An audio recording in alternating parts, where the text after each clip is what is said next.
Hi friends, welcome to our channel. ఈరోజు మనం చూస్తుంది ఆ 18 శక్తిపీఠాల్లో ఒకటైన ద్రాక్షారామ భీమేశ్వర స్వామి టెంపుల్.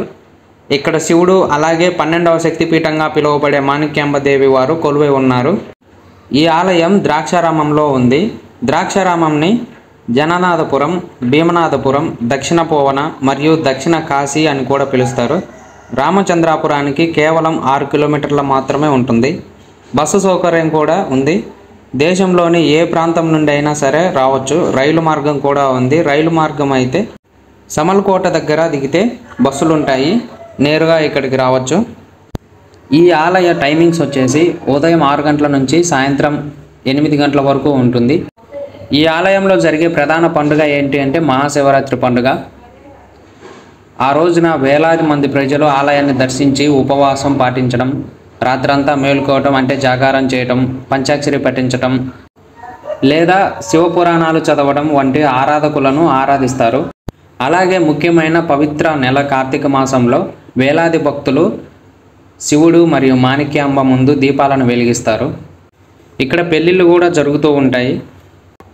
అలాగే ఈ ఆలయ విశిష్టత ఏంటి అంటే 2.6 మీటర్ల ఎత్తుగల స్ఫటిక లింగ రూపంలో శివుడు దర్శనమిస్తాడు. ఈ ఆలయాన్ని దక్షిణ కాశీ క్షేత్రం అని కూడా పిలుస్తారు. ఆంధ్రప్రదేశ్లోని పంచరామాలు అని పిలువబడే శివుని యొక్క శక్తివంతమైన దేవాలయాల్లో ఇది ఒకటి. ద్రాక్షారామము అంటే ఏంటో తెలుసుకుందాము. ద్రాక్షారామ అంటే దక్షిణ ప్రజాపతి యొక్క నివాసం.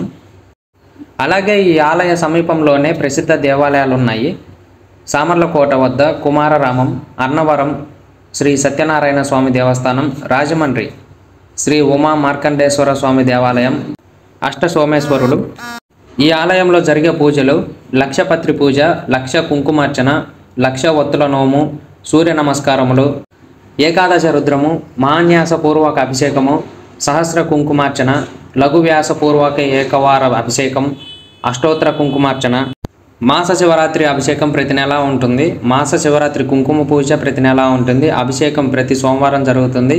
పూజ ప్రతి శుక్రవారం జరుగుతుంది. నోములు, అక్షరాభ్యాసం, అన్నప్రాసన జరుగుతాయి. ఇక్కడ ఏవైనా చేయించుకోవాలి అనుకుంటే టికెట్ రూపంలో చెల్లించుకోవాల్సి ఉంటుంది.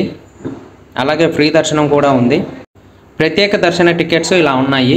కేశఖండన, ఉపనయనము, అభిషేకం, కుంకుమార్చన టికెట్, దసరా పండుగ సమయంలో అభిషేకాలు జరుగుతాయి, వాటికి కూడా టికెట్స్ ఉంటాయి. అది 10 రోజులకు వాల్యుబుల్ అంటారు.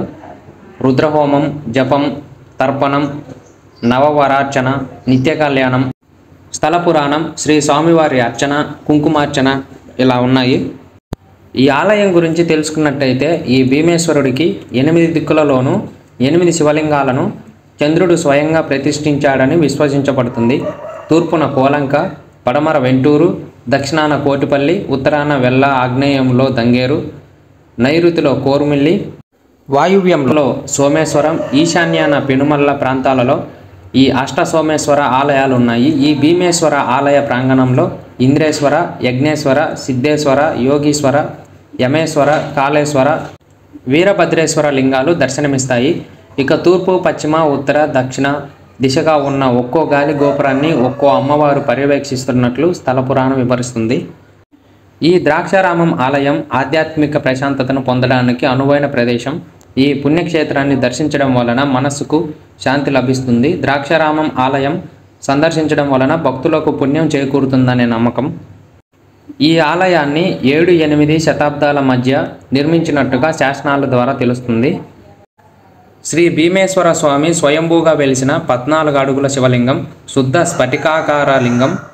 త్రిలింగ క్షేత్రాలలో ఒకటిగా, అష్టాదశ శక్తిపీఠాలలో ద్వాదశ పీఠంగా, దక్షిణ కాశీగా, వ్యాస కాశీగా ద్రాక్షారామానికి ప్రశస్తి ఉంది. ఇక్కడ స్వామివారిని అభిషేకించడానికి సప్త ఋషులు కలిసి గోదావరిని తీసుకువచ్చారని పురాణ కథనాలు వర్ణిస్తున్నాయి. అందువలన అంతర్వాహినిగా ప్రవహించే ఈ గోదావరిని సప్త గోదావరి అని పిలుస్తూ ఉంటారు. ఇక్కడి పంచలోహ విగ్రహాలు, తామ్రమూర్తులు 8వ శతాబ్దం నుంచి ఉన్నవిగా భావిస్తున్నారు. శ్రీ భీమేశ్వర ఆలయం ద్రాక్షారామ తూర్పు చాళుక్యన్ రాజు భీముడు శివలింగాన్ని ప్రతిష్ఠ చేసి తన పేరు మీద భీమేశ్వరుడిగా పిలిచాడు. ద్రాక్షారామ ఆలయాన్ని తూర్పు చాళుక్యులు, కళ్యాణి చాళుక్యులు, చోళులు, తూర్పు గంగ, కాకతీయులు, రెడ్డి రాజులు మరియు విజయనగరాలు అలాగే మరికొన్ని చిన్న రాజవంశాలు అభివృద్ధి చేశాయి. పురాణాలు మరియు సమకాలీన సాహిత్యం ఈ ప్రదేశం యొక్క మూలం మరియు ప్రాచీనతను తెలియజేస్తుంది. స్కంద పురాణం ద్రాక్షారామ ఆలయం యొక్క పవిత్రతను వివరిస్తుంది. గొప్ప తెలుగు కవి శ్రీనాథ కవి సార్వభౌముడు తన భీమేశ్వర పురాణంలో ఆలయం యొక్క ప్రాముఖ్యతను వివరించాడు.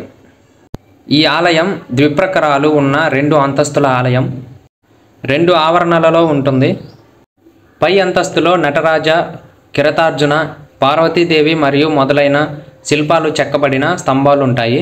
ఈ ఆలయంలోని ఇతర పుణ్యక్షేత్రాలు బ్రహ్మ, లక్ష్మీనారాయణ, గణపతి, నకులేశ్వర, ఆంజనేయ, విరూపాక్ష, నటరాజ, కుమారస్వామి, మహిషాసురమర్దిని, సప్తమాత్రికలు, భైరవ, విశ్వవేర మరియు అన్నపూర్ణ. భీమేశ్వర ఆలయానికి కుడివైపున కాశీ విశ్వేశ్వర ఆలయం. చూస్తున్నారు కదా, ఎంతో ఆసక్తికరమైన శిల్పకళా ప్యానల్లో సప్తరిషి మరియు అరుంధతి బొమ్మలు కూడా ఉన్నాయి.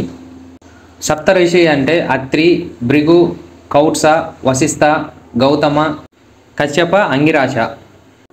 పంచరామ క్షేత్రాలలో తూర్పుగోదావరి జిల్లాలో ఉన్న 2వ క్షేత్రం ఈ ద్రాక్షారామం. ద్రాక్షారామం అనగానే తూర్పు చాళుక్యుల క్రీస్తు శకం 892 నుంచి 922 మధ్య నిర్మించినట్లు తెలుస్తుంది. దేవాలయ గోడలపై 800 పైగా శాసనాలున్నాయి. ఇక్కడ క్షేత్రపాలకులు లక్ష్మీనారాయణులు, దక్ష ప్రజాపతి అయిన దక్షుడు ఇక్కడ యజ్ఞం చేశాడని ప్రసిద్ధి. తారకుని సంహారణంలో శివలింగ భాగం ఇక్కడ పడి ఉందని తెలుసుకున్న సప్త ఋషులు సప్త గోదావరి తీర్థం సుప్రభాత సమయంలో భీమేశ్వరునికి అభిషేకం చేయాలనుకున్నారు. మార్గం మధ్యలో తుల్య ఋషి యజ్ఞం చేస్తున్నాడు. తుల్య ఋషి తన యజ్ఞాన్ని ముంచేస్తాయని ఋషులను, గోదావరులను వారించాడు. వాదోపాదాల మధ్య తెల్లవారిపోయింది. సూర్యభగవానుడు శివలింగానికి ప్రథమ సుప్రభాత అభిషేకం చేశాడు. నిరాశ చెందిన ఋషులను వేదవ్యాసుడు ఓదార్చి తాను సప్త గోదావరులను పుష్కరిని చేర్చానని, అది సప్త గోదావరిగా పిలువబడుతుందని, ఈ తీర్థంలోనే స్వామికి నిత్యాభిషేకం జరుగుతుందని చెప్పాడు. సుబ్రహ్మణ్య స్వామి తారకాసురుని సంహరించినప్పుడు ఆ రాక్షసుని గొంతులోని శివలింగము ముక్కలై 5 ప్రదేశములలో పడిందని, ఆ క్షేత్రములే పంచరామములని కథనం.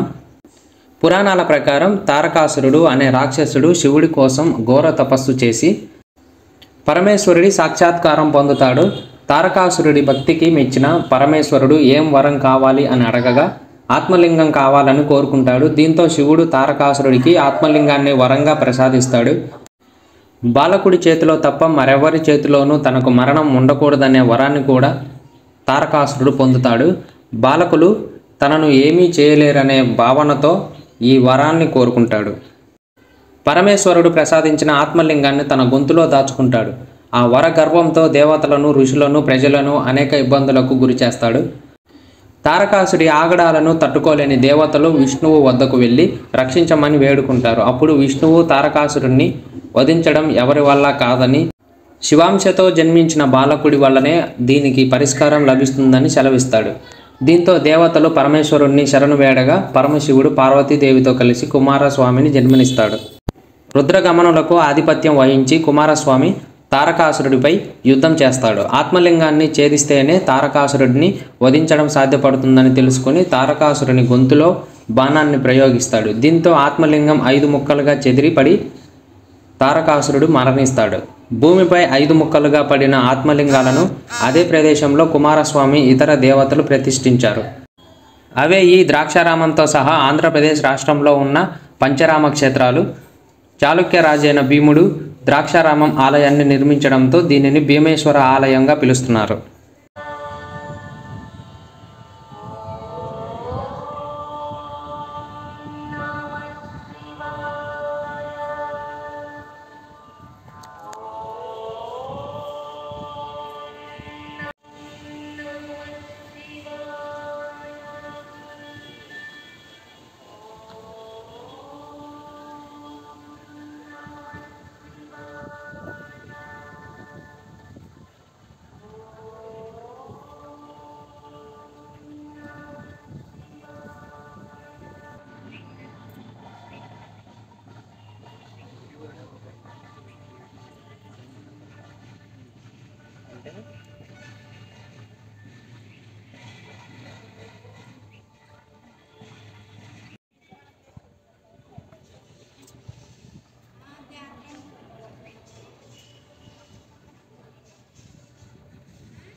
ఓకే ఫ్రెండ్స్, చూశారు కదా, ఇది ఈ రోజుటి మన వీడియో ఎలా ఉందో కామెంట్ చేయండి.